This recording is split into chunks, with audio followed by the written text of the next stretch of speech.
بینەرانی عزیزی پێشەنگ تیڤ ئێوەتان باش. خۆشحاڵە من بنار مستەفا بۆ چوارشەمەیەک دێمە وڵاتان بۆ پێشکەشکردنی پەخشی ڕاستەوخۆی بەرنامەکانی پێشەنگ تیڤ.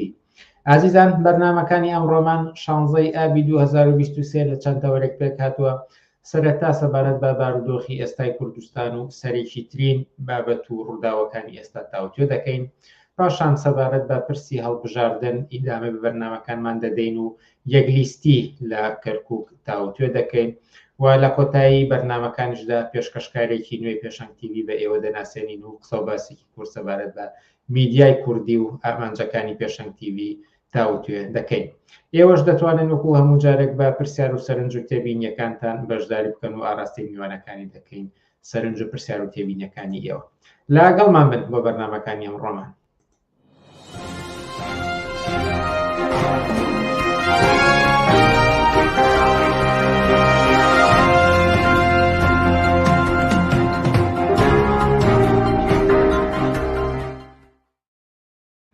بەڵێ بینەرانی ئازیز، یەکەم تەوەری بەرنامەکانی ئەمڕۆمان باسکردنە لە سەرێکی ترین ڕوودا و بابەتە گەرمەکانی ئەمڕۆی کۆمەڵگەی کوردستان و ئەم بابەتە تاوتوێ دەکەین لەگەڵ تاهیر حەسەن. تاهیر حەسەن، ئێوارەت باش و سپاس کە جارێکی تریش داوەتی ئێمەت قبوڵ کرد بۆ تاوتوێکردنی بابەتێکی تر و ئەمڕۆ چەند بابەتێک لە سەبارەت بە ڕووداوەکانی کوردستان تاوتوێ دەکەین. ئێوارەی ئێوەش باش، ئێوارەی بیسەران و بینەرانی پێشەنگ تیڤ باش. ئەگەر ئاوڕێک لە دوایین ڕوودا و بابەتە گەرمەکانی ئەمڕۆی کۆمەڵگەی کوردستان بدەینەوە، چەند بابەتێک زۆر با بڵێن باز دەکرێت. یەکێکیان ئەوەیە کە حکوومەتی ناوەندی لە بەغداد گوشارێکی زۆری هێناوە بۆ دەسەڵاتدارانی هەرێمی کوردستان و لە کوردستانیش یەکێتی و پارتی لە منملانەیەکی قوڵدان لەگەڵ یەکتریدا. ئەما کرد لە چەند ڕوویەکەوە باس پێ بکەین، بەڵام ئەگەر ئێوە تێڕوانینێکی گشتی بدەن لەسەر ئەم بابەتانی کە ئاماژەم پێدا هەم گوشاری بەغداد هەم منملانی نێوان یەکێتی و پارتی، ئاماژە بە چی بارودۆخ و ڕووداوێک دەکات؟ هەموو ئەم شتانەی کە ڕوو ئەدان، فشاری بەغدا، چێشمەکێشی یەکێتی و پارتی، قسەکردنیان لەسەر یەک، هەتا دووبارە هێنانەوە ئارای باسی کارەساتی هەکاری و کوشتنی دکتۆر خالید و عەلی عەسکەری و ئەمانە لەسەر یەکتری خەریکن قسەکەن و هەموو ڕۆژێک دەڵێن ئەمانە هەر هەمووی بەیەکەوە یەک پاکێجێکە. هەموو ئەزانن و خەریکن هەموو سەرکردایەتی چی یەکێتی چ پارتی و لە دەرەوەی یەکێتی و پارتی خەریکن هەموو کەس باسی ئەوەکەن کە ئاڵوگۆڕێک بڕێوەیە، باسی ئەوەکەن کە ئاڵوگۆڕێک لەم ناوچەیە ڕوو ئەدا، باسی ئەوەکەن کە هەموو شیوەن بۆ ئەوەکەن کە یەکڕیزی ماڵی کورد نەبێ فەوتاوین، هەموو باسی ئەوەکەن خەواری هەرێم لە مەترسیدایە، هەموو باسی ئەوەکەن کە 16 ئۆکتۆبەرێکی کە لەوانەیە بە جۆرێکی کە لە کوردستانە ڕووبا و بەشێکی تری کوردستان لە یەکێتی و پارتی لە دەستی بن. بۆیە هەموو فرمێسکە ڕێژن و هەمووی خەریکن لەم بارەوە قسەکەن. هەموو ئەمانە ئاماژەی شکستی بۆرژوا ناسیۆنالیزمی کوردە لە نێو ئەم هاوکێشە سیاسیانێت. ئەم وەزعەتی کە لە 30 ساڵی ڕابردووە یەکێتی و پارتی لە کوردستان دەسەڵاتیان بۆ خۆی ئاکامی کۆمەڵی هاوکێشە بوو کە 30 ساڵ لەمەوە پێش ڕووی داوە. ئەمریکا هاتووەتە ناوچەکە بۆ فشار لەسەر ڕژێمی بەعەز، کوردستانی جیا کردوێتەوە، یەکێتی و پارتی کردووە بە حارەز.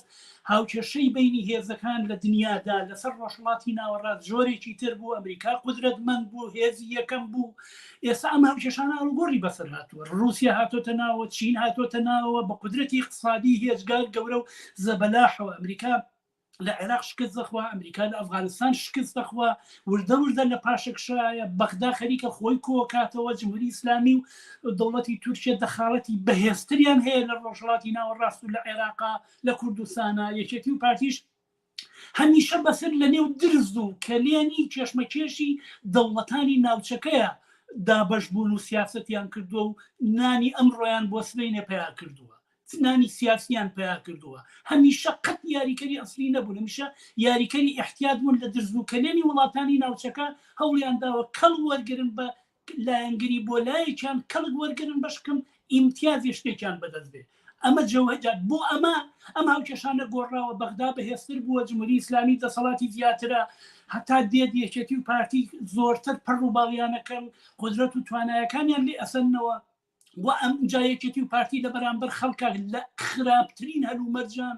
لە حەڤەی شوباتەوە تاوەکو ئێستا یەکێتی و پارتی لەگەڵ خەڵکە ئاخرین دیوارەکانی پەیوەندی خەڵکی کوردستان و یەکێتی و پارتی ڕووخا پەرلەمان بۆ بە جێگەی قەشمەری و گاڵتەجاری خەڵک هەڵبژاردن خەڵک ناچێت ناڕزایەتی لە ئاستێکی ئەجگار قوڵایە قرشتی چینایەتی هەتا ئاخرین ڕۆچۆتە خوارەوە بێکاری لەو پەڕیایەتی بێموچەیی بێنانی هەموومانە وای کردووە کە یەکێتی و پارتی دەسەڵاتیان لەسەر ئاسانی داڕمانە و ئەمانەی کە ئێستا ڕوئەدەن ئەمەی کە ئێستا ڕوئەدا ئاکامی ئەمەیە من حەزەکەم لێرەدا بۆی کە نیشان بم یەکێتی و پارتی نەشەڕیان نەئاشتیان قەت پەیوەندی بە بەرژەوەندی خەڵکی کوردستانەوە نەبووە هەتا قەت پەیوەندی بە چارەسەری مەسەلەی میلی خەڵکی کوردستانەوە نەبووە من حەزەکەم ئیشارەت بە یەک شت بکەم حەمەمین پێنجوێنی کە کەسێکە زۆرتر لە خەتی پەکەکە نزیکە شتێکی لە ماوەیە بڵاو کردووە هەڵبەتە وەکو ئیفتیخارێک وەکو ئیفتیخارێک بۆ جەلال تاڵەبانی باسیە کرد ئەڵێ جەلال تاڵەبانی کە ڕووداوەکانی سووریا دەستی پێ کرد منی بان کرد پێی وتم وتی نامەیەکرد دێمێت چۆ بۆ قەندیل پێیان بڵێ و هاوکات نەفەرێکی کەشینار بۆ ڕۆژئاوا کوردستان بۆ لای یەپەگە و ئەوانە کە پیان بڵێ جمهوری ئیسلامی و رووسیا نایەڵەن حکوومەتەکەی بەشار ئەسەد بڕۆخێ بۆیە مەجای مفاوەزات هەتا ئەخیر مەیبەن لەگەڵیە لە چێشمە چێش و ململانەیە سبەینێتان لەبیر بێت چونکە حکوومەتەکەی بەشار ئەسەد ناڕوخێ ئەجا حەمەمی پێنجوێنی باسی وەکە کە چۆن پێشبینیەکەی جەلال تاڵەبانی هاتوۆتە دی هەست هەڵبەتە ڕاست دەکە هاتوۆتە دی و نەڕوخا بەڵام ئەمە چیمان پێڵێ ئەمە ئەومان پێڵێ کە سیاسەتی جەلال تاڵەبانی و سیاسەتی ناسیۆنالیزمی کورد لەسەر ئەوە نییە کە جواب باتەوە بە کێشەی کۆمەلگا لەسەر ئەوەیە ئایا حکوومەتی بەشار ئەسەد ئەڕوخەیان ناڕوخێ خۆ ئەگەر دەوڵەتانی ناوچەکە نیازیان هەیە بیڕوخێنن بە ئەمان چنە بەری ئەوە ئەگەر بە نیاز نین نێڕوخێنن ئەوە با چنە بەری ئەم دیکەوە یعنی نان خواردنی سیاسی بە قیمەتی ڕۆژ و کەڵک وەرگرتن لە چێشمەچێش و ململانی دەوڵەتەکان لەگەڵ یەکتریە ئەو دەوڵەتانە وەختێکە بن بە یەکیتر ئەمان لەگەڵ بن بەس بەرەو ڕووە بن و وەکو گەڵایدار هەوڵەوەرێن وەختێ لەگەڵ یەکتری شەڕەکەن هەوڵەدەن لەو بینە ئەمە فەلسەفەی بزوتنەوەی کوردایەتیە جایەکێتی نوێنەرایەتی بکە ئەمە ڕێبازەکەی بارزانیە و ئەمە ڕێبازەکەی تاڵەبانیە بۆیە هەمیشە ناکوت بوو بە قازانج و بەرژەوەندیەکانی خەڵکی کوردستان 30 ساڵی ڕابردوش نیشانی دەکە نەشەڕیان نەئاشتیان هیچی پەیوەندی بە ژیانی خەڵکەوە نیە هەر لە بەشێک لە ڕۆشنبیران لە هەندێک دەربڕنیانە ئاماژە بەوە دەدەنکە لە ساڵانێکدا بە تایبەتی دوای ڕوخانی حکوومەتی بەعز دەرفەتی هەبوو بۆ یەکێتی و پارتی کە پێگەیەکی بەهێزتر لە حکوومەتی مەرکەزیە قایم بکەن و لە دەستوردا باشتر ئەوەی کە وترێ مافەکانی گەری کوردستان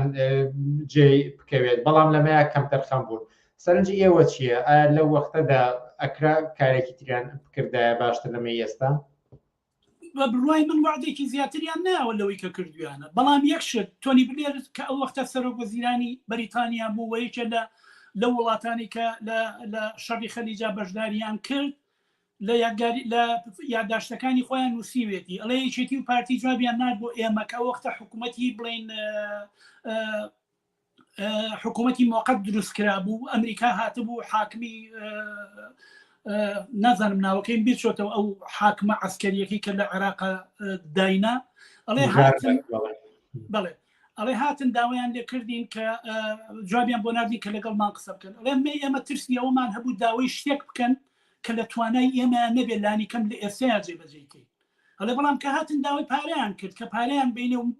پارەیان بۆ زیاکەین ئەڵێ وەختە تێگەیشتین کە ئەگەر مەوزوع پارە بێ خۆ شتێکی بەسیتەوە هەموو سەرۆت و سامانی عێراق هەمووی کەوتوتە بەردەستی ئەوان و لەو پارەی بەشیان نەدەن ئەوان لە ئەساسا خۆ جەلال تاڵەبانی خۆی ئەڵێ سەربەخۆی کوردستان خەوی شاعرانە یعنی هیچ کاتێ و لە هیچ سەردەمێک کەس ئەوان مەسەلەیان ئەوە نەبووە کە کوردستانێکی ئازاد و یەکسان و سەربەخۆ لە کوردستانە دروستکرد هەمیشە کێشمە کێشیان بووە لەسەرەوەی کە چۆن بتوانن سەهمێکیان لە دەسەڵاتە ببێ بەشێکیان لە سەرۆت و سامانی کۆمەلگایە هەبێ بۆیە ئەو کاتی کە ئەوان ئەچنە بەغدا بە پۆست وەرگرتن و بە وەزارەت وەرگرتن و بە بودجە وەرگرتن تەواوی تر هیچ شتێکیان ناوێت هیچ شتێکی تریان ناوێت و ئەوە فەلسەفەی بزوتنەوەی کوردایەتی ئەوە فەلسەفەی بۆژوازی کوردە ئێستا شەروایە ئێستاش وردە هەتا بێت بۆ نمونە ئاخرین شت ئەگەر محافزی هەولێریان بنێ بیان نەنێ هەر لەسەر ئەمە چێشمە کێشەکەن و خۆ جوابدانەوە بە مەسەلە و پێداویستیەکانی کۆمەلگەی کوردستان مەسەلەیان نییە ئەو کات تەوازن قوا لەگەڵ هێزە عێراقیەکانە وابوو ئەوەی کە لە دەستورە ئێستا نووسراوە بە قازانجی یەکێتی و پارتی نووسراوە ئەوە مادەی 140 و نازانم چییە و چییە و چیە و ئەمانە کە هەموویە وەکو حیبری سەر وەرەقە هیچ نییە بەڵام ئەوە سەر تەوازن قواکە گۆڕاوە قدرەتی هەیە ئەمریکا پشتیوانیەکە غەرب پشتیوانیەکە عێراقێکی متەمەرکزیانەوێ عێراقێکی بەهێزیانەوێ بۆیە داوا لە یەکێتی و پارتیەکەن کە بێنە نێو ئەم پرۆسەیەوە و ئەگەر نایەنە نێو ئەم پرۆسەیەوە بە زۆریان بنە نێو ئەو پرۆسەیەوە ئەم گڵۆپە سەوزە کە بۆ حکوومەتەکەی سوودانی هەڵکراوە لەلایەن دەوڵەتانی ناوچەکە و لەلایەن جمهوری ئیسلامی و لایەن غەربەوە هەڵکراوە دەناخۆ ئەو قدرەت و توانە زۆر بەهێزەی نییە بەڵام ئەزانێت کە یەکێتی و پارتیش وەکو دەسەڵاتیان وەکو پەیوەندیان لەگەڵ خەڵکی کوردستانە پەیوەندیان هەلا هەلایە ریزەکانیان هەلا هەلایە بابە چەند مەفرەزەیەکی داعش گەیشتنە مەخموریان گرت مەسعود بەرزانی و هەچی مەسئولەکانیان هەر هەمویان خەریکی پێچانەوەی هێزەکانیان بوون و ڕایان کرد لە کاتێکە دیعایەوەکەن سەدان هەزار چەکداریان هەیە بەشێکی هێجگار سەرێکی لە داهات و سەرەت و سامانی کۆمەڵگەی کوردستان ئەچێ بۆ میلیشیا چەکدارانەی کە هیانە بەڵام بەرگەی هیچ شتێکیان نەگرت و هەرێکی بەلایەکە هەڵاتن بۆیە ئەوەی کە لە دەستورە ئەگەر کاتی خۆشی نووسرابێ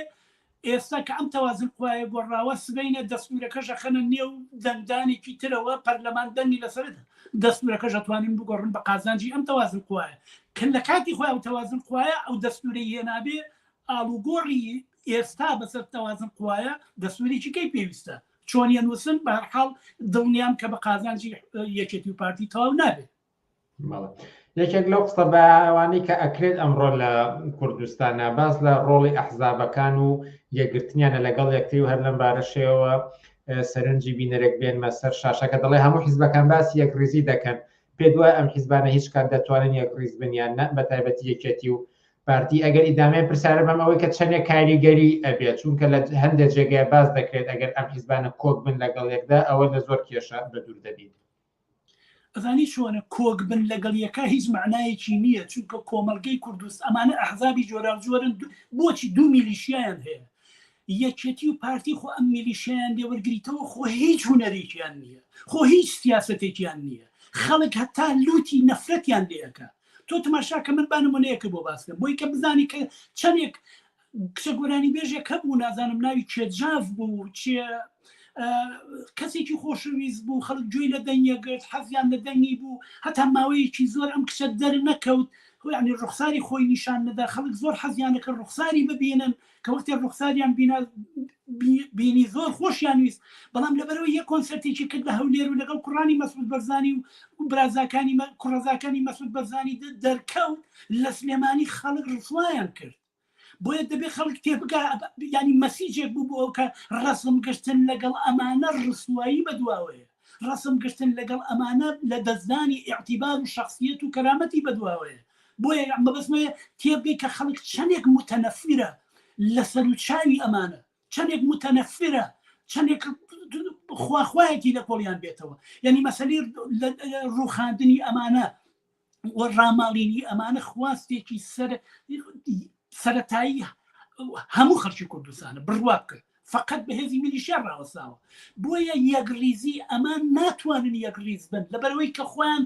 لەگەڵ خەڵکا لە قەیرانان لەگەڵ ناوەندا لە قەیرانان ئەو قەیرانانش تێکسوونی ئەو تەوازن قوا و هاوکێشانی پێشووە هێناوێتی ئاراوە ئەمیان بەسەر کەمپی جمهوری ئیسلامیە تەوزیع بۆ خەریکە هەچی شتەکانی هەیە لە جمهوری ئیسلامی وەرێگرێ ئەوی تریان هەموو بارەگا و دەستگا و درۆن و بنکەی سەربازیەکانی تورکیە خەریکە لەوێەوە ئیلهام وەرەگرێت چۆنەکرێت ئەمانە بکرێت بۆیە پێشووتر وتمتەوە ئەمان لە درز و کەلێنی وڵاتانی ناوچەکە خەریکن ئەژین و نانی خۆیان پیاکەن وڵاتانی ناوچەکەش کێشمەکێشیانە لەسەر مەناتقی نفوس هەر یەکەوێت لە عێراقا بەشێکی هەرچی زیاتر بۆ خۆی بەرێ هەژمۆنی سیاسی و سەربازی هەرچی زیاتر لە عێراقا بۆ خۆی بەرێ جمهوری ئیسلامی بە ئاسانی دەزەمە هەڵناگرێ ئەوە تا سەرتاپای عێراقی داگیر کردووە بۆیە ئەمان کە دابش بوون بەسەر ئەم هێزانەیە ئەو هێزانش بۆ خۆیان یاریکەری ناوچەکەن و ناکۆکن لەگەڵ یەکە چۆن نتوانین یەکریزیانکەی ناتوانانی یەکریزیانکەی لەبەرەوەی لە ئەساسە جوابدانەوەیان بە قازانج و بەرژەوەندەکانی خەڵکی کوردستان نییە جوابدانان بەنیازی ئەو دەوڵەتانەیە و لە نێو ئەو دەوڵەتانی ئەمانش بۆ خۆیان بتوان ژیان و کۆمپانیا سەرمایەدارەکانی خۆیان بسوڕێنن ناکرێت ناتوانین یەک بن هەتا ئێوارە کۆبوونەوەکەن بەس خیار و پرتەقاڵە خۆن لە کۆبوونەوەکانە هیچی تری بەدواوە نابێت. بابەتەکان زۆر قسان لەسەر بکەین بەڵام یەکێک لەوەی کە دەرگیری کۆمەڵگەی کوردستانە ئەویش مەسلەی موچەیە ئەوەی کە دەستگا ڕاگەانەکان باسەکەن مژدەیەکی خۆش و موچەی 2 مانگ بەر لە ئێستا ئەوە دابەش دەکرێت بودجەکە لە بەغاوەیە دیان نایەت ئەمە یەکێکە لە گرفتە سەرەکیەکان کە خەڵکی چەند مانگی پێ دەچێت ئەگەر موچەکەی وەربگرێت بەڵام سەرنجام سەرۆک وەزیرانی حکوومەتی هەرێمە سوور بەرزانی هاتە سەرخەت و وتی کامە کێشەکە بەغایە کاتی خۆی کە نەوت لە ژەردەستی ئێمەیە بوو هەمیشە موچەمان لە کاتی خۆیدا دەدات ئەمانە گزارش لە چی دەکەن؟ وەڵی من زۆرم پێسەیرە لە تۆ جورئەت بکەی لەسەر تەلەڤیزۆنەوە قسەیەک بکەی کەسکرتێرەکەی دەرەوەی بەردەرگاکەت باوەڕ پێ ناکە نەک خەڵکی کوردستان یعنی تۆ وەختێک نەوت ئەڕۆیشت خۆت هاتی ئەم کابینێت بەدەستەوە گرتووتی 18 ملیار دلار ئێمە ئەم حکوومەتەکە وەرم گرتووە 18 ملیار دلار قەرزاری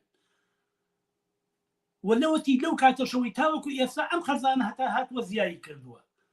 کامە تا ئەو موچانە لە کاتی خۆیان یاوتە باشە موچەخۆرەکان ناتوانین بپرسن 5-6 مانگ نیوە موچە داوە ئەوە 2-3 مانگی شەتاوەکو ئێستا باسی مانگی شەژەکرێ بۆ موچە بۆیە خۆی ئەم جۆرە چێشمە کێش و ململانێ و قەیرانەکە یەکێتی پارتی لەگەڵی بەرەو ڕوون و بە تایبەت دوایەوەی کە نەوتەکان لەدەست دەرهێناون ئیتر ئەمە بۆ بە بەهانەیەک بۆیان کە کاکە خۆیان ئیتر مەسئولیت لە ئەستۆیان نەماوە هیچ مەسئولیتێک لە ئەستۆیان نەماوە داهاتی ناو خۆیە هەمووی بۆ خۆیانە بن هیچ مەسئولیتێکی لە ئەستۆیان نەماوە خەتا حکوومەتەکەی سوودانیە و پارە نانێرێ کە پارە نەنات جا ئەگەر فقط ئیشی ئێوە ئەوەیە حکوومەتی بەغا پارە بنێرێ و ئێوە تەوزیعیکەن ئەمە هەمووی 4 مەحاسیبی بەسە لە کوردستان 2 بانک و 4 مەحاسیب بۆی کە پارەکە تەوزیعکە بەسەر و خەڵکە ئەگەر قەرار بێ حکوومەتکردن ئەوە بێت تۆ پارە لە بەغاوە بێت لێرە تەوزیعێکی بەسەر موچەخۆرانە ئەمە حکوومەتکردنە یعنی بە جۆرێک ئاستی ژیان و گوزەرانی خەڵکیان هێناوەتە خوارەوە کەسێکی وەکو شاسوار عەبدولواحید 4 تەنکەر ئاو تەوزیعەکە لە هاوینە بە تەمایە بەمە بێ بە ئەکسەریەت لە کوردستان و دەسەڵات و مقدراتی 5 ملیۆن کەس بگرێتە ئەستۆ بە تەوزیع نەک بە سیاست بە تەوزیعکردنی 4 تەنکەر ئاو یعنی ئەمە جێگەی قەشمەرجانی نییە کە ئەو فەلە هەلومەرجە سیاسیە لە کوردستانە دروستیان کردووە یعنی تۆ تەماشای ئەم پەیامەکە کە ناسیۆنالیزمی کورد و بۆرژوازی کورد و بۆ بزوتنەوەی کوردایەتی هەیەی تا ئەو ڕادەیە ڕەزیل تا ئەو ڕادەیە بێتوانە تا ئەو ڕادەیە بێعورزە تا ئەو ڕادەیە شەرمن و هیچ لەباران نەبوو کە بەتەمامی بە تەوزیعکردنی 4 تەنکەر ئاو بڵێ دەنگم پێبن و بڵێ بە ئەکسەریەت لە کوردستانە و جا من لەم هەموو قەیرانە ڕزگارتانەکەم. دوایین بابەت کە ئاماژەی پێ بدەم ئەویش ناڕەزایەتی خەڵکیە لێرە و لەوێ جارجار دەبینین کە خۆپشاندان دەکرێت مانگرتن دەکرێت هاتنە مەیدان دەکرێت ئەوە لە کفری مانگێکە کە جەماوەری ناڕازی هاتوون خۆپشاندان ناڕەزاتی دەردەبڕن ئەمڕۆ لە ڕانیە دەستفرۆشان ویستیان ناڕەزاتی دەربڕن بەڵام ڕێگەیان پێنەدرا ئەمە گزارش لە چی دەکات کە جاروبار لێرە و لەوێ دەیانەوێت خەڵک بێت ناڕەزاتی دەربڕێت و دەسەڵاتدارانیش ڕێگەیان لێ دەگرن و ئەمە بەکوێ دەگات ئەم ناڕەزایەتی کە لێرە و لەوێ ئەیبینی بەشێکی ئێجگار بچووکە لەو بورکانە ناڕەزایەتی کە لە نێو خەڵکە هەیە ئەخرەزانی چۆنە یەک مەسەلەیە کە خەڵکی کوردستانی کوشتووە ئەوەیە کە خەڵکی کوردستان تاوەکو ئێستا ئومێدی بە هێزێکی سیاسی نییە کە ئاسۆی خۆی گرێبا بۆەوە و لە ژێر پەرچەم و ناڕەزایەتی خۆی برێتە ژێر پەرچەم و ناڕەزایەتی ئەو هێزە سیاسیەوە تاوەکو ئێستا خەڵکی کوردستان ئەم ئومێدەی پەیان نەکردووە و بە تایبەتی کە لەم خۆپیشاندان و ناڕەزایەتیانە دەستکەوتی کەم یان ئەمەنە کەمە کاتوانی بڵێ هیچە طبعاً بەدەستهێنانی دەستکەوت زۆر نەخشی هەیە لەوەی کە خەڵکی کوردستان جارێکی کە هەنگاوێکی کە بێتە پێشەوە بزوتنەوەی گۆڕان لەتمەی زۆر گەورەی لە هەفتەی شوباتاتدا لە ئاستی بزوتنەوەی ناڕەزایەتی لە کوردستانە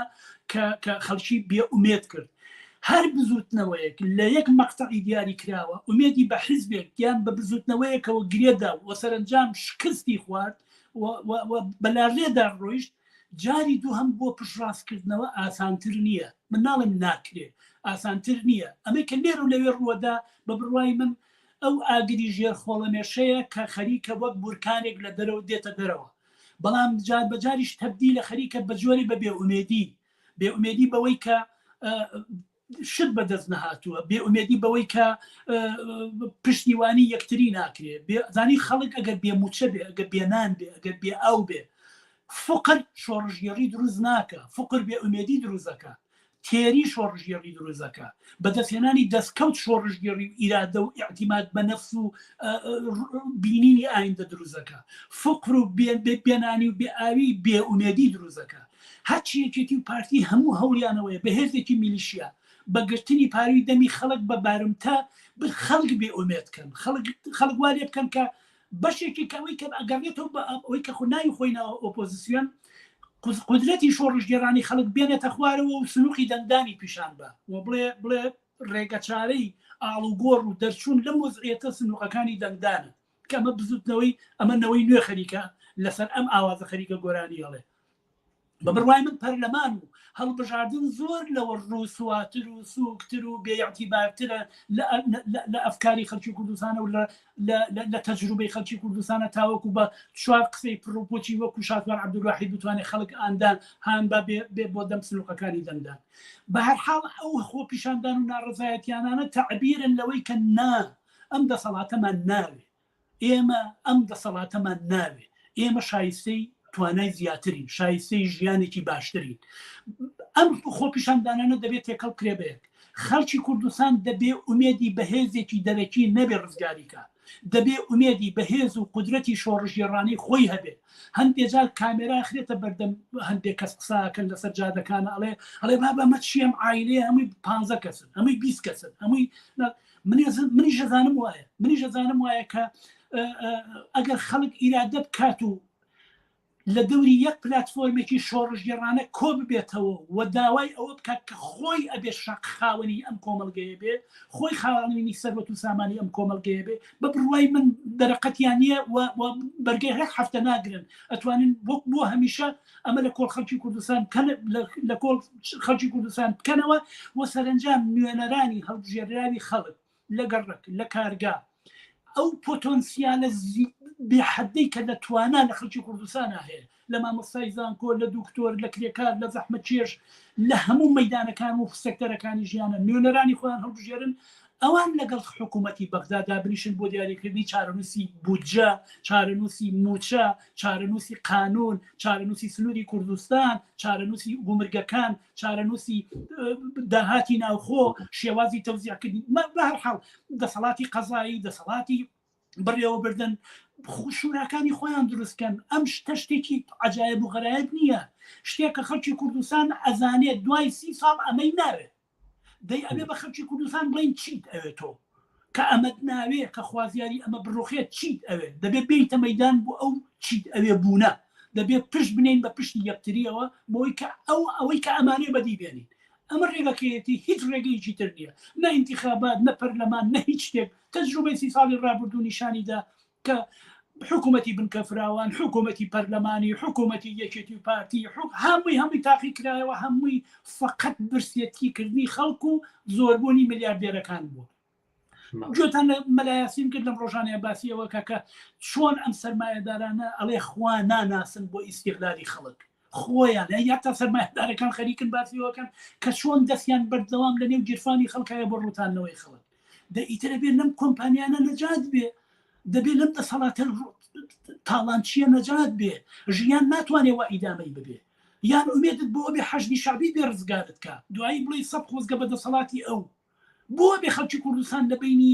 ڕەش و ڕەشترای ڕەش هەڵبژێرێ، لە بینی خراپ و خراپترە خراپ هەڵبژێرێ. ئایا شایستەی خەڵکی کوردستانە یان لە بینی حەشدی شعبی و لە بینی دەستگای زانیاری و پاراستنی پارتیایی کێکیان هەڵبژێرێ؟ ئەی ناکرێ ژیانێکی شایستی هەبێ و بەدەست خۆی بێ؟ دەکرێت بە شەرتی خەڵکی کوردستان ئیرادە بکەن. تار حەسەن، زۆر سپاس بۆم دەرفەتەی پێداین و لە بەرنامەکانی ئەم شەوی پێشەنگ تیڤیدا ئامادە بوون. زۆر سپاس بۆ ئێوەش ماندوو نەبن.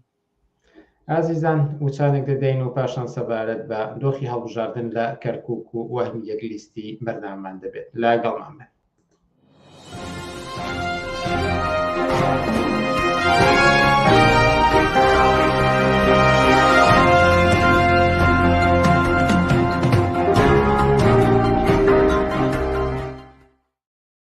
مەڵێ بینەرانی عەزیز بەردەوامی لەسەر پێشکەشکردنی بەرنامەکانمان و سەبارەت بە پرسی هەڵبژاردن بەرنامەکانمان بەردەوام دەبێت کە هەفتان لەسەری بابەتمان دەبێت و ئەم جارەش سەبارەت بە پرسی هەڵبژاردن لە کەرکووک و بابەتی یەکویستی کە ئەنگێرمە تاوتوێ دەکەین.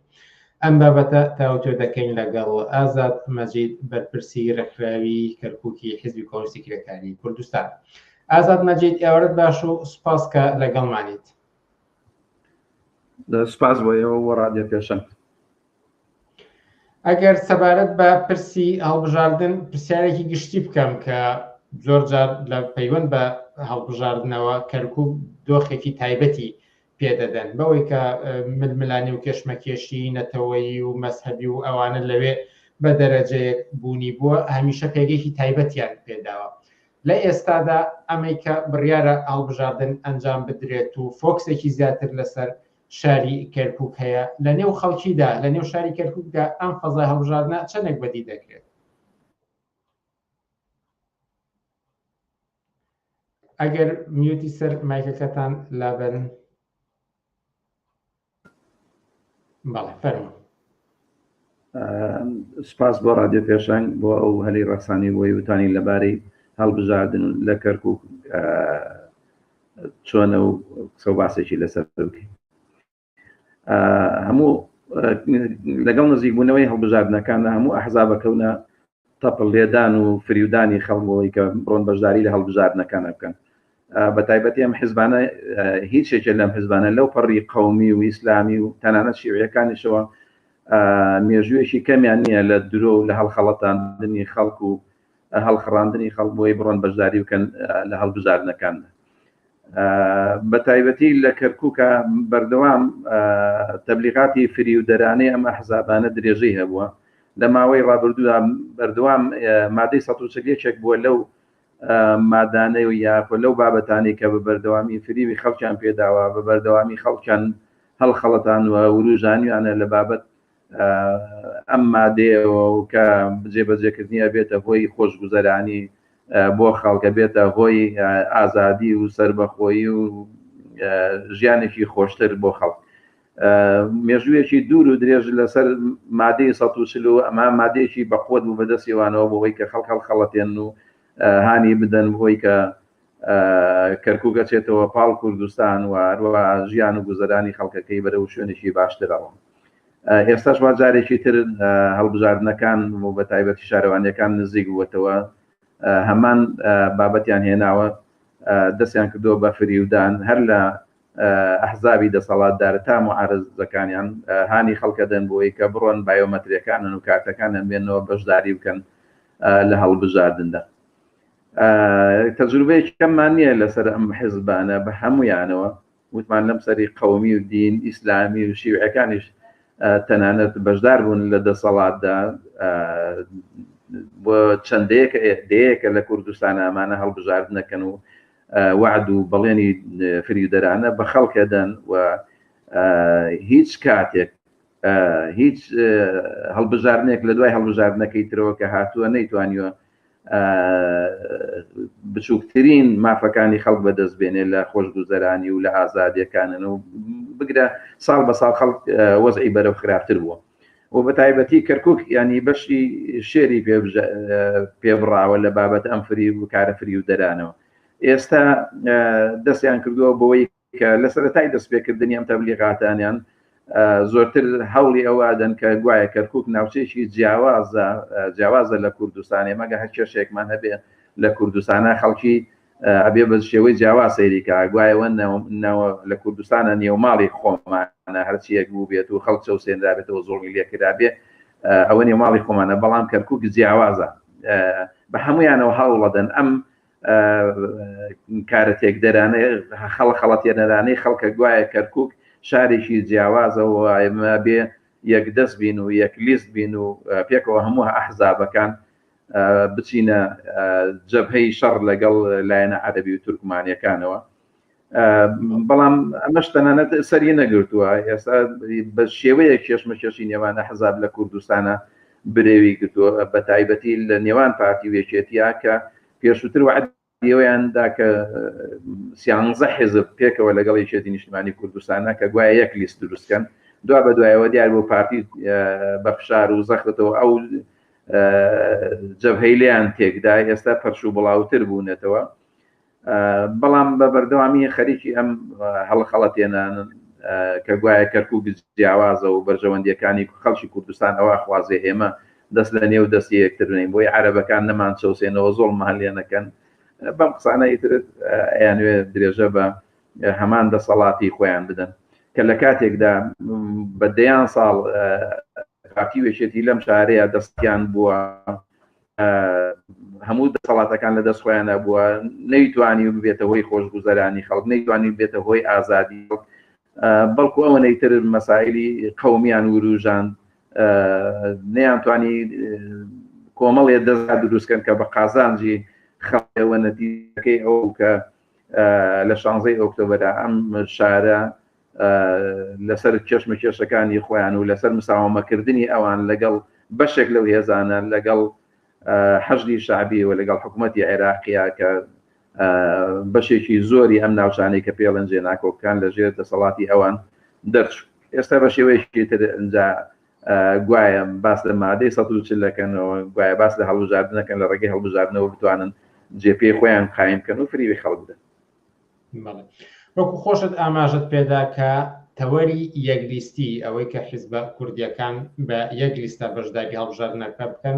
بابەتێکی گەرم و سەرەکی بووە بۆ ئەم حیزبانە و ئێوەش لە جێگەیەک تامەت هەم بەوە هەم ناوبردە بوو. ئەوێ پرسم کە گرنگی ئەم یەکلیستیە چییە بۆ ئەم حیزبانە و بۆچی هێندە بۆیان گرنگەوە لە باشترین حاڵەتە ئەگەرتانە توانیشیان ئەمە چی دەستکەوتێکی دەبێت؟ من لە شوێنەکە ئیشارەم بەوە کرد ئەمە وەهمە یەک لیستی یعنی لەو ڕوانگەیەوە کە ڕەتی بە ژیانی خەڵکەوە بێ ناتوانێت هیچ شتێک هیچ ژیانی خەڵک باشترکە ئەمە ناتوانێت بێتە خزمەتگوزاری نابێتە دابینکردنی ئیش و کار و کەسابەت نابێتە دابینکردنی ئازادی بۆ خەڵکی ئەمە تەجروبەمان هەیە ینی 20 ساڵی ڕابردوو کەرکووک لەژێر دەسەڵاتی ئەوان نابوو یەک دەستیش بوون تا حدێک واگەر ناکۆکێکی لاوەکی شەبوو بێ لێیان ئەوان نەیانتوانی ژیان و گوزەرانی خەڵکی ئەم شارە بەرەو باش بوون برن بەڵام ئێستا لەوەتەی ئەوان دەسەڵاتیان نەماوەتەوە ئەیانەوێ بەم وەهمە و بەم دەستەواژەیە بتوانن خەڵکی ئەم شارە هەڵخەڵەتێنن و بە تایبەتی خەڵکی کوردستان و کورد زمانەکەی کە بتوانێت زۆرترین ژمارەیان دەنگ بدا بە ئەحزابی کوردی زۆرێک لە ئەحزابەکانی تریش ینی بێجگە لەوانەی کە گەورەترین هێزەکانی ئەوانی شار هەمان ئەم تەبلیغات و ژەهرەیان ڕۆشتەوانە بەڵام خۆشبەختانە با بڵێن نەیانتوانی یەکلیستیش بن کە ئەگەر یەکلیستیش بن هیچ ڕەتیان بە ژیانی خەڵکەوە نییە ئەگەر بەیەک هەموو حزبەکانش ببێتە یەک دەنگ لەم شارەیە ناتوانێت ئاڵ و گۆڕێکی گرنگ لە ژیانی خەڵکە خەڵکی ئەم شارە بە کورد و عەرەب و تورکمانەوە ئێمە چارەنووسێکمان بۆ دیاری کراوە لەم شارەیە و ئەبێ خۆمان ڕێگەیەک بدۆزینەوە بۆ ئەوەی کە دوور بێت لە سراعات و کێشمەکێشی حزبی و دوور بێت لەوەی کە شەڕی نەتەوایەتی لەم شارەیە دروستکەین باشترین ڕێگەیەک ئەوەیە کە خەڵکی دەست لە نێو دەستیەکتەدا باشترین ڕێگەیەک ئەوەیە دوور بن لە فری و کاری و لە وروژاندنی شەڕ و پێکدادان و ناکۆچی لە نێوان خەڵکیە ئێستا خەڵک بە تەجروبەیەکی زۆر بۆی دەرکەوتووە هەموو ئەو نەتوانەی کە لە کەرکووک ئاژێن کە ئەو کێشانی ئەم حیزبانە دروستیەکەن ڕەتی بە ژیانی خەڵکەوە نییە جاگەری یەک لیستی بێ ئەگەر چەند لیستی بێ بە هەمان شێوە ئەم شەڕە و ئەم فریودانە لە نێوان ئەحزابی تورکمانی و ئەحزابی عەرەبیشە بە هەمان شێوە ئەم هەوڵە دەن بۆی فریوی خەڵکی خۆیان بدەن و بتوانن زۆرترین دەنگ یاخود زۆرترین خەڵک ببەنە پای سندوقەکانی دەنگدان گوایە بتوانن دیفاع لە خەڵک بکەن بەڵام تەجروبەیەکی دوور و درێژ ئەوەی سەلماندووە کە ئەمانە غەیری دروستکردنی ناکۆچی لە نێوان خەڵکی ئەم شارەیە قازانجێکی بۆ خەڵک نییە. وەکو خۆشتان ئاماژەتان پێدا کە ئەحزابە ناسیۆنالیستەکان زۆر ئەیانەوێ ئەوانەی کە پیانەوترە سەر بنەتەوەی ترن وەکو هەڕەشە بۆ ئەوانەی پیانەوترە سەر بنەتەوەی خۆمانن نیشان بدەن واتە بە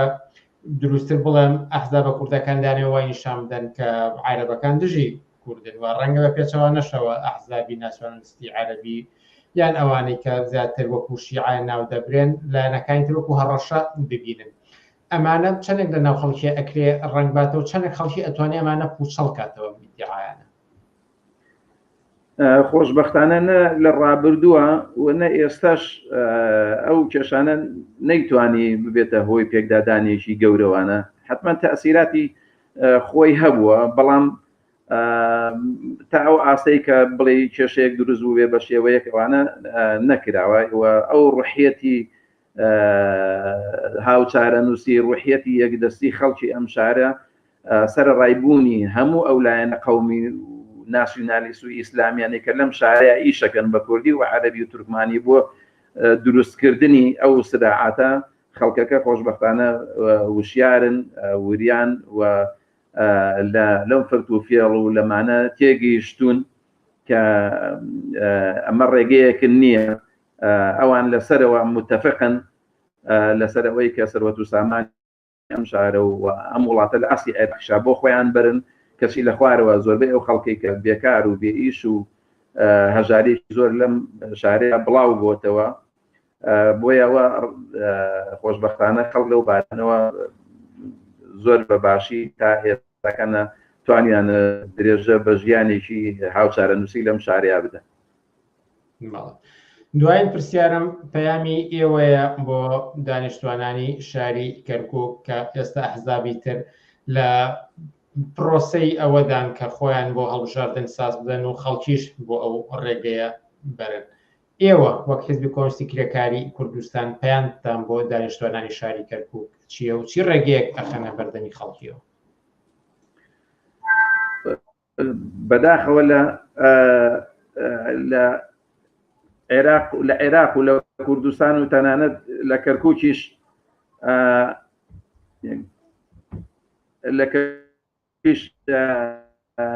خەڵکی بە شێوەیەکەوە هەموو خەڵک لە عێراق و لە کوردستانەوە بە تایبەتی لە کەرکووکە کە هەژارێکی زۆر بەربڵاوە خەڵک ناڕازیە خەڵک ڕەخنەی هەیە بەڵام ئەوەی کە جێی نیگەرانیە کە خەڵک نەیتوانیوە لە ڕیزێکی یەکگرتو یاخود لە شێوەیەک لە ڕێخستن و لە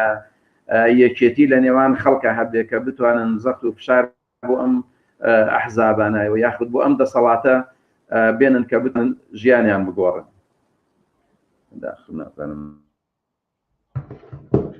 بەڵێ بە داخەوە پێچێ کێشەی تەکنیکی هەبێت نەمانتوانی بێت کە ئەم چاوپێکەوتنە لەگەڵ ئازاد مەجیددا بە سەرکەوتووی ئەنجام دەین بەداخەوکە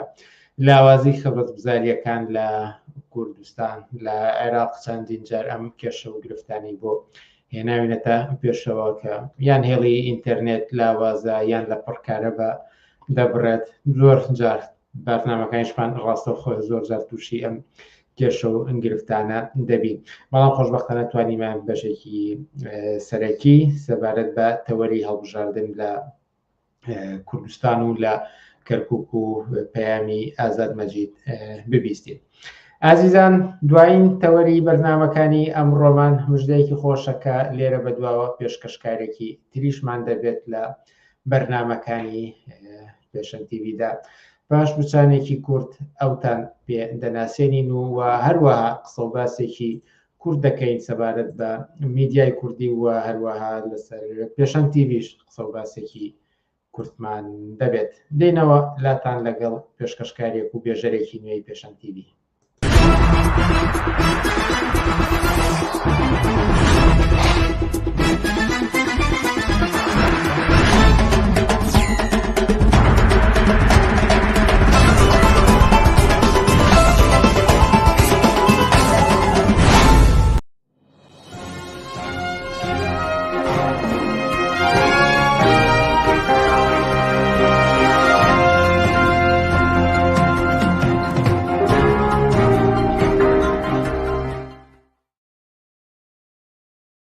بینەرانی ئازیز ئێستاش کاتی ئەوە هاتووە بێژەرێکی نۆتان پێ بناسێنم ئەویش نازانین ساڵەحاکە لێرە بەدواوە جاروبەر بەشدار دەبێت و هاوکارم دەبێت لە پێشکەشکردنی بەرنامەکانی پێشنگ تیڤیدا. نازانین ساڵح هەڵسوراوێکی ناسراوی بزوتنەوە یەکسانی خوازی ژنان و پیاوانە، هەر لە ساڵانی 90ەکانەوە یەکێک بۆ لە چالاکوانانی ڕێکخراوی سەربەخۆی ئافرەتان و بەڕێوەبەری سەنتەری پارێزگاری لە ژنان و یەکێک بۆ لە نووسەران و ستافی بڵاوکراوەی یەکسانی و ئێستاش ئەندامێکی چالاکی گروپی ژنان و پیاوانی یەکسانی خوازە. نازانین ساڵح سوپاس کە لێرە بەدواوە هاوکارمانی تو وەکو بێژەرێکی پێشنگ تیڤی دەردەکەویت. سڵاو لە تۆش بنار، زۆر سپاس بۆ تۆش. سڵاوم هەیە بۆ بینەرانی ئازیز و خۆشەویستی پێشنگ تیڤی. سپاسکەوەی کە بەشداریت لەگەڵمانە و هیوادارین دەورەیەکی سەرکەوتومان هەبێت پێکەوە لێرە لە پێشنگ تیڤیدا. بەڵێ، منیش خۆشحاڵم بەوەی کە ببم بە یەکێک لە ستافی کەناڵەکەتان و بتوانم ئەو کار و ئەرکانە بەجێ بگێنم کە پێم ڕاستپێرن. دیارە پێشنگ تیڤی یەکێکە لەو کەناڵانی کە بەوە ناسراوەتەوە، هەمیشە نەوتراوەکانی وتووە کەسانی هێناوەتە گفتوگۆ کە بەوە ناسراون کە داکوتیکارن لە مافەکانی ژنان، منداڵان، کرێکاران، بێکاران، مامۆستایان، موچەخۆران و تا دوایی وە سازشی بۆ هیچ کەس وولایەنێک نەکردووە. و وەکو دەستپێکی کارم بنار بە پێویستم زانی چاوپێکەوتنێک لەگەڵ تۆیە ساز بم لە پەیوەند بە میدیای کوردی و پێشنگ تیڤی. پرسیارەکەش ئەوەیە، تۆ 2 ساڵ و نیوە ئەم کەناڵە بەڕێوە بیت، هەڵسەنگاندنی تۆ چییە بۆ ئەم کەناڵە؟ چی شتێک بە پێویستی زانی بێڵی لەم بارەیەوە فەرموو. هەرۆ خۆشت ئاماژە پێدا کە هەوڵێک بووە بۆ پڕکردنەوەی ئەو فەراغی کە لە میدیای کوردیدا هەبووە. دەستگا ڕاگەیانێکی زۆر و زەبەنمان هەیە کە بە کوواڵەتی بەرز بە پارەی زۆر بە دەیان هەلیان لە بەردەستایە، بەڵام دەبینیت کە هێشتا فەرەغێکی زۆر هەیە بۆ ئەوەی کە دەنگی بزوتنەوەی ناڕازی، دەنگی بزوتنەوەی ئازادی و یەکسانی خوازی بەیان بکرێ. ئەمە بە تەواوەتی لە میدیای کوردیدا غایبە، بۆیە پێشنگ تیڤی هەوڵێکە بۆ ئەوەی کە بتوانێت ئەم فەراغە پڕکاتەوە. و 2 ساڵ و نیوە ئەم دەستمان بۆ ئەم کارە بردووە و ئەتوانین بڵێن هەنگاو بە هەنگاو چوونێتە پێشەوە توانیمانە هەندێ بابەت بروژەرین کە کەمتر لە دەستگا ڕاگەیانەکانی ترەوە باسی لێ ئەکەن یان خۆیانی لێ ئەدەن، توانیمانە هەندێ شیکردنەوە بۆ ڕووداوەکان بکەین کە کەمتر لە دەستگا ڕاگەیانەکانی ترەوە باس دەکرێت، توانیمانە مای بخەینە بەردەمی هەڵسوراوانێک کە لە ڕەنگە لە دەستگا ڕاگەیانەکانی ترەوە سانسۆریان لەسەر بێت. بەم پێەیە ئەتوانم بڵێم کە دەستپێکێکی باشمان هەبووە، بەڵام دیارە بۆ ئەوەی کە بگەینە ئەو ئامانجی کە لێ ڕازی بین هێشتا ماوەمانە و ئومێدەوارین بتوانین دیارە بەدواوە کاری باشتر و فراوانتر بکەین و بتوانین بە ئەنجامێکی باشتر بگەین. بڵێ، ئەی میدیای کوردی بەگشتی چۆن هەڵەسەنگێنی؟ دیارە قسە لەسەر ئێمە ناتوانین دانیشین باسی هەموو سەرجەم میدیاکان بکەین، بەڵام لێرەدا پرسیار لەسەر میدیای گەورە و فراوانە. چیت هەیە لەو بارەیەوە فەرموو. ئەم میدیانی کە ئێستا هەیەن بە زۆری ینی میدیایەک نین بۆ گەیاندنی هەواڵ و بابەتێک کە بۆ خەڵک گرنگ بێ، بەڵکو زیاتر تەبلیغاتین بۆ بزوتنەوەیەکی دیاریکراوە بۆ گەیاندنی بیر و بۆچوونێک ئایدۆلۆژیایەکی دیاریکراوە. ئەمە تەواوی میدیا گەورەکە و زۆربەی زۆری بچووکەکانیش ئەم پێناسەیە دەیانگرێتەوە. ئەمە توانین بە زۆر نمونەی سادە تەماشا بکەین. بۆ نمونە ئەگەر تەماشای هەڵبژاردنەکانی ڕابردوو بکەین کە باز لەوە دەکرا کە ڕەنگە تەنها لە 120 خەڵک بەشداری هەڵبژاردنیان کرد بێت،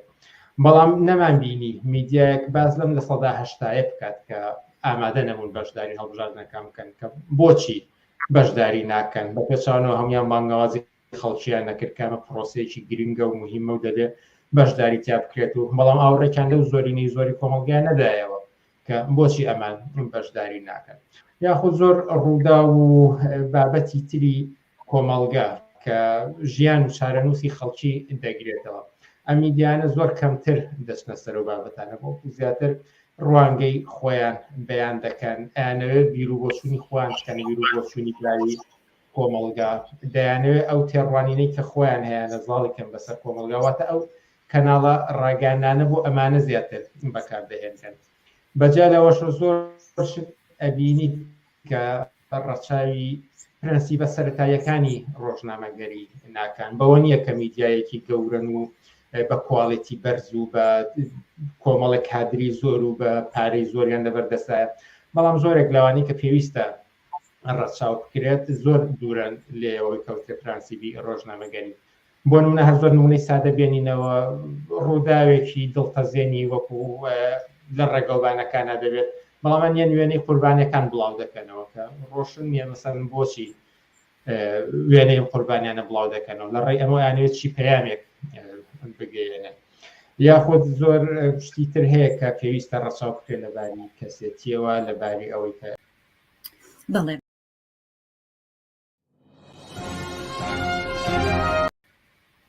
بەڵێ تۆ لە قسەکاندا وتت بەشێک لە کەناڵەکان زۆر شت لە پێناو بەرژەوەندی خۆیان ئەڵێن و با بڵێن شتی ناڕاستی. پرسیارەکە ئەوەیە ڕاستگۆیی لە میدیا و نەوتنی ناڕاستی چەندە پەیوەندی بە پرەنسیبی میدیاوە هەیە؟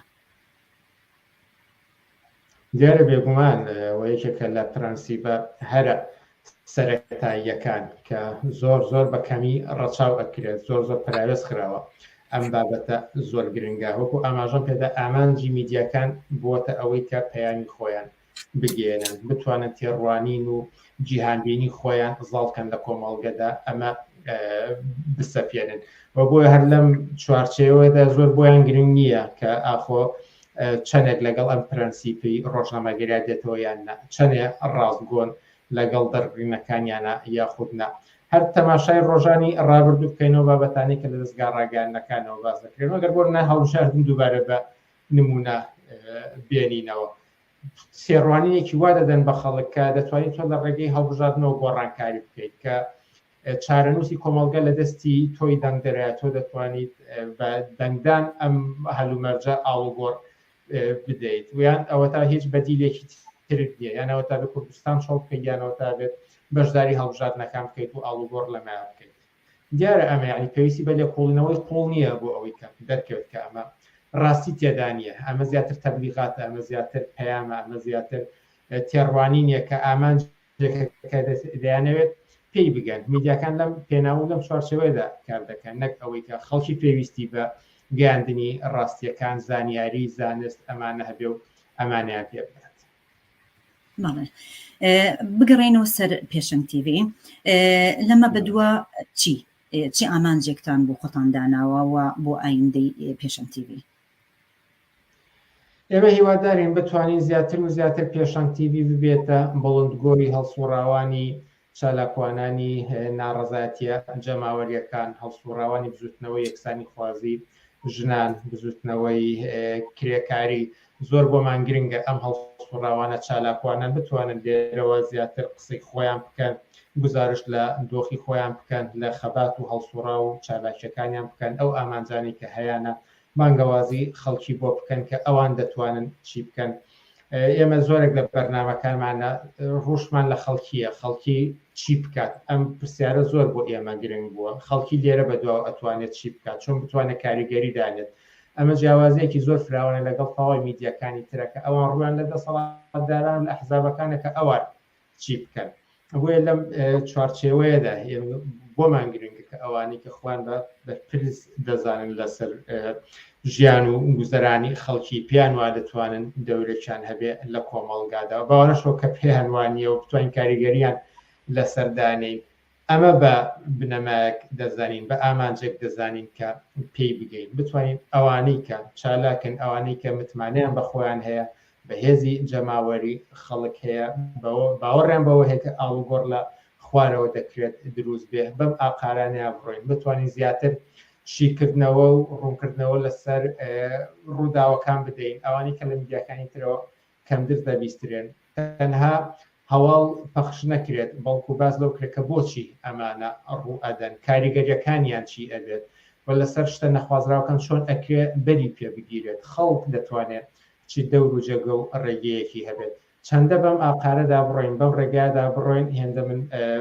پێشنگ تیڤ بە سەرکەوتو دەزانم. ئەوەش بڵام پێشنگ تیڤ تەواو لە دڵەوە کارەکانی ئەنجام دەدات، ئەمە بەمانای ئەوەیە تەواوی کارەکانی خۆبەخشانەیە. بۆیە هەچ کەسێک پێی گرنگە ئەم پێشنگ تیڤە بەرەو پێش بچێت، پێی گرنگە کە هەبێت ئەم کەناڵە دەتوانن کۆمەکمان بکەن. دڵنیایەدەم بە هەچ دەرەجەیە بێت، بە هەچ توانایەت، هەچ کەسێک بە هەر جۆرە کۆمەکێک بێت دڵنیابن کە شوێنی خۆی دەگات و دەتوانێت بەرە بەکارەکانی ئێمە بدات تاوەکو بە ئامانجێکی باشتر. زۆر سپاس بنار مستەفا، هیوادارم هەمیشە سەرکەوتوو بیت و پێشنگ تیڤ بەو ئامانجانە بگات لە کورتماوەدا. بینەرانی ئازیز و خۆشەویست، پێشەوەی کۆتایی بە بەرنامەکانی ئەم شەومان بهێنین بەبیرتانە هێنمەوە کە سەیری گرتە ڤیدیۆکانی پێشنگ تیڤ بکەن لە کەناڵەکانی فەیسبوک و یوتیوب و ئینستاگرام و تویتر و فۆلۆی بکەن و بێبەشمان نەکەن لە سەرنج و پێشنیارەکانتان. تا هەفتەی ئایندە و بەرنامەیەکی تر کاتێکی خۆش بۆ هەموو لایەکتان. زۆر خۆشحاڵین و سوپاس کە بینەرمی بەرنامەکانمان بوون. کاتێکی خۆش.